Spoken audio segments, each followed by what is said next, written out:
আমাদের ধারণা হচ্ছে খুনি যে হাদিবের যে খুনি, এই খুনি এখনো বাংলাদেশে আছে। যদি এই খুনিকে যদি গ্রেফতার করতে যাই, তাহলে এখানে প্রশাসনে ফেসে যেতে পারে, একটা বড় রাজনৈতিক দলে ফেসে যেতে পারে, আমরা এটা ধারণা করছি।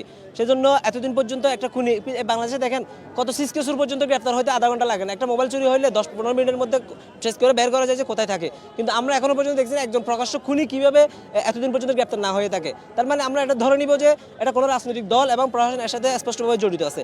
এবং যে আমরা অলরেডি এখনো পর্যন্ত দেখেছি 127 কোটি টাকার একটা চেকের একটা লেনদেনের বিষয় আসছে, এবং সেটা ঢাকা ব্যাংকের, এবং ঢাকা ব্যাংক কারা সেটাও আমরা জানি। কিন্তু আমরা স্পষ্ট বলতে পারতেছি না এখনো যে এটা অমুক ব্যক্তি এর সাথে জড়িত। কিন্তু আমরা দেখতে পাচ্ছি এই খুনের পিছনে এখানে প্রশাসন, ডিজিএফআই, সেনাবাহিনী এবং একটা বড় রাজনৈতিক দলের সাথে ওতপ্রোতভাবে জড়িত আছে, যার কারণে এখনো পর্যন্ত খুনিকে গ্রেপ্তার করা হচ্ছে না। কিন্তু আমরা এই উপদেষ্টা পরিষদ থেকে যতক্ষণ পর্যন্ত না এই হাদি ভাইয়ের হত্যাকাণ্ডের বিচারের হত্যাকাণ্ড নিয়ে স্পষ্ট বর্ণনা আসবে না, ততক্ষণ পর্যন্ত আমাদের অবস্থান কর্মসূচি থাকবে।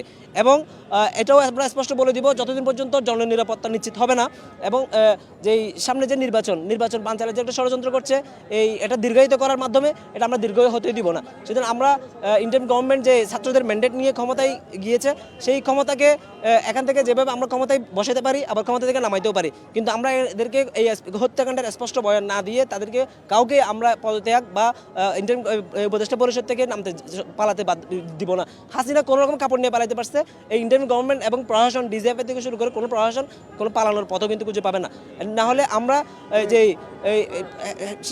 সেনা ক্যান্টনমেন্ট যেটা আমরা কচুক্ষেত বলি, এই কচুক্ষেতেও যদি আমরা খুঁজি, তাহলে আমরা এই খুনিকে পেতেও পারি। কারণ আমরা দেখেছি 626 জন খুনিকে, আমাদের গণহত্যাকারীকে এই সেনাবাহিনী কিন্তু সেফ এক্সিট দিয়েছে। সেজন্য আমরা ধরে নিব এই কচুক্ষেতের মধ্যে, সেনা ক্যান্টনমেন্টের মধ্যে হয়তো খুনি সেফ এক্সিট নিয়ে প্রস্তুতি নিয়ে বসে আছে, যার কারণে এখনো পর্যন্ত খুনিকে গ্রেপ্তার করা যাচ্ছে না। সেরাকের নিচে যেরকম অন্ধকার থাকে, এই সরকারের ছায়ার নিচেই কিন্তু এই খুনি এখনো আছে, এই জন্য খুনিকে গ্রেপ্তার করা হচ্ছে না। এজন্য আমরা আমাদের স্পষ্ট বক্তব্য, যতদিন পর্যন্ত কোনো উপদেষ্টা এসে এই হত্যাকাণ্ডের ব্যাপারে স্পষ্ট বয়ান দিবে না, ততদিন পর্যন্ত আমাদের অবস্থান কর্মী থাকবে এবং আমরা জননিরাপত্তা নিশ্চিত করে হাদি ভাইয়ের হত্যাকাণ্ডের বিচার নিশ্চিত করেই আমরা রাজপথ ছাড়ব।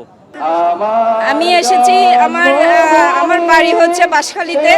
আমি এখানে বাঁশখালী থেকে এসেছি থেকেই হচ্ছে আমার ভাইয়ের লাস্ট একটা কথা ছিল, আমার যদি মৃত্যু হয় বা আমি যদি শহীদ হই, তাহলে আমার অন্ততপক্ষে যেন বিচারটা করা হয়। আমি আমার ভাইয়ের সেই শেষ দাবিটার কথা জন্য আমি এখানে এসেছি। আমার হত্যার যেন বিচার হয়, আর কিছুই না।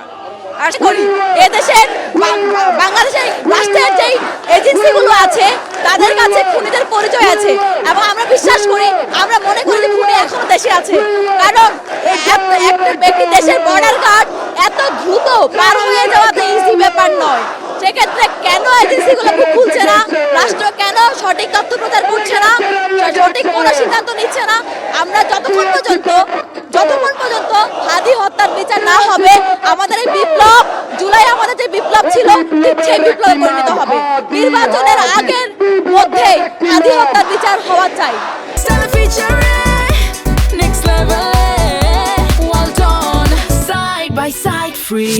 প্রাণপ্রিয় হাদি ভাই যে আমাদেরকে ইনসাফ কায়েম করার জন্য শিখেছে, যে আমাদের ইনসাফ কায়েম করতে যায় তার মাথাটাকে শকুনের হাতে বিলিয়ে দিয়েছে। আমরা আমাদের হাদি ভাইয়ের বিচার চাওয়া পর্যন্ত আমরা রাজপথ ছাড়ব না। আর আমরা এই সরকারকে ব্যর্থ বলতে চাই। তারেক রহমানের জন্য 2-3 হাজার পুলিশ প্রশাসন মোতায়েন করতে পারে, এক হাদি ভাইয়ের জন্য কিভাবে আপনারা এত আলিফ হত্যার আসামিকে আপনারা 12 ঘন্টার ভিতরে আপনারা গ্রেফতার করছেন? আমাদের হাদি ভাইয়ের আজকে 3 সপ্তাহ গেল, হাদি ভাইয়ের হত্যাকারীকে আপনারা আজকে 3 সপ্তাহের ভিতরে গ্রেফতার করতে পারেন না। তার মানে আপনারা এখানে ষড়যন্ত্র জড়িত আছেন। আপনারা তারেক রহমান, আপনারা আপনাদের বিএপি এই তলে হাদি ভাইয়ের খুনিদেরকে রেখে আপনারা 3,000-4 হাজার প্রশাসন আপনার তারেক রহমানের জন্য পার্টি ওই দিন যুক্ত করে হাদি ভাইয়ের আপনার খুনিকে ওই দিন আপনারা ভারত ছাড়া করেছেন। এটা আমরা বুঝি না? আমাদেরকে আপনারা কিচ্ছা শিখান, পুঙ্কি পাঙ্কি হিসাব করে লাভ নাই। আমাদের হাদি ভাইয়ের হত্যার বিচার না হওয়া পর্যন্ত আমরা রাজপথ ছাড়ব না। ইনকিলাব জিন্দাবাদ। আজকে আমাদের এখানে আমরা আসছি ওসমান হাদির জন্য, আমাদের সবটুকু অর্জন যাতে বৃথা না যায় সেই জন্য তার প্রতিবাদ স্বরূপ আমরা আমাদের পরিবার পরিজন আত্মীয় স্বজন সবাইকে নিয়ে এসেছি। আমরা চাই আগামী প্রজন্ম যেন প্রতিবাদী হয়ে ওঠে, কোনো একটা শহীদ কোনো একজন ব্যক্তি মারা গেলে অনর্থক বা কাউকে কেউ ইচ্ছে করে যদি মারা হয় তাকে তার প্রতিবাদ যেন আমরা আমাদের প্রজন্ম থেকে প্রজন্ম করে যেতে পারে।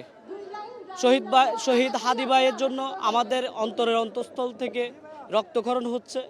আমাদের সেই সুবাদে আমরা আমাদের ফ্যামিলি নিয়ে আমরা হাদি ভাইয়ের আজকের বিচারের জন্য রাজপথে নিউ মার্কেট অবস্থান করতেছি।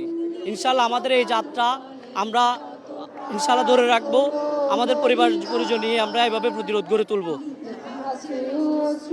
আমার পরিবার থেকে আমার বাগনিরা আসছে, আমার বোন আসছে, আমার মা আসছে এবং আমাদের নতুন আমার বাগনে সেও আসছে আমাদের সাথে।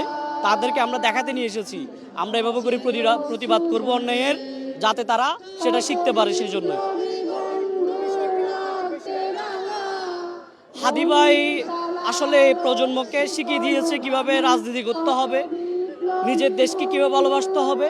নিজের দেশকে ভালোবেসে নতুন সংস্কৃতির কালচারাল সেন্টার প্রতিষ্ঠার মাধ্যমে আমাদের এই বাংলাদেশের বাঙালির যে আভিজাত্য সেটা ফুটিয়ে তুলেছে। আমরা চাই হাদি ভাইয়ের এই রেখে যাওয়া সেই বিপ্লব আমরা এই বাংলার ভূমিতে নতুন করে জাগ্রত করতে চাই। আমাদের নতুন প্রজন্ম থেকে শুরু করে ভবিষ্যতে অনাগত যারা আছে তারাও এই বিপ্লব ধরে রাখবে, ধারণ করবে।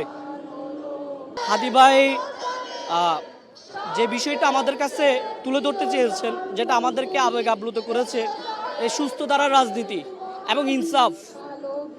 আমরা পৃথিবীতে কতদিন থাকবো সেটা হয়তো আমরা জানি না, কিন্তু হাদি ভাইয়ের যে রেখে যাওয়া কথাগুলো সেগুলো আসলে অসাধারণ ছিল, যা আমাদেরকে বিপ্লবী করে তুলতে আরো উৎসাহিত করেছে। দেখেন, হাদি ভাই ছিল আমাদের অস্তিত্ব, সার্বভৌমত্ব এবং গণতন্ত্রের একজন আমাদের যার নেতৃত্বে, যার কণ্ঠস্বর সবসময় আমাদেরকে উৎসাহিত করেছে, দেশের জন্য ভাবিয়েছে, সার্বভৌমত্বের জন্য ভাবিয়েছে এবং ভারতের অগ্রাসনের বিরুদ্ধে কথা বলেছে। তার জন্য আজকে আমাদের এই অবস্থান। এবং যতক্ষণ পর্যন্ত না তার খুনিদেরকে সুষ্ঠু বিচার না করে এবং বাংলাদেশে থাকুক বা বাইরে থাকুক ধরে না এনে বিচার করে, ততক্ষণ পর্যন্ত আমরা অবস্থান রাখবো। ইনকিলাব মঞ্চ থেকে আজকের এই আয়োজনটা, তো তারা যতক্ষণ পর্যন্ত আমাদেরকে বলবেন ততক্ষণ পর্যন্ত আমরা রাজপথে থাকবো এবং আন্দোলন চালিয়ে যাব। আমরা চাই যে একজন বিপ্লবীর হত্যাকারী যেন এমন সাজা হয় যেটা পুরো বাংলাদেশ, পুরো বিশ্ব দেখে এবং ভবিষ্যতে কোনো কণ্ঠস্বর কোনো বিপ্লবীকে যাতে বাধা দিতে পারে, এভাবে জনসম্মুখে হত্যা করতে না পারে, সেটার জন্য আমরা এখানে থাকবো।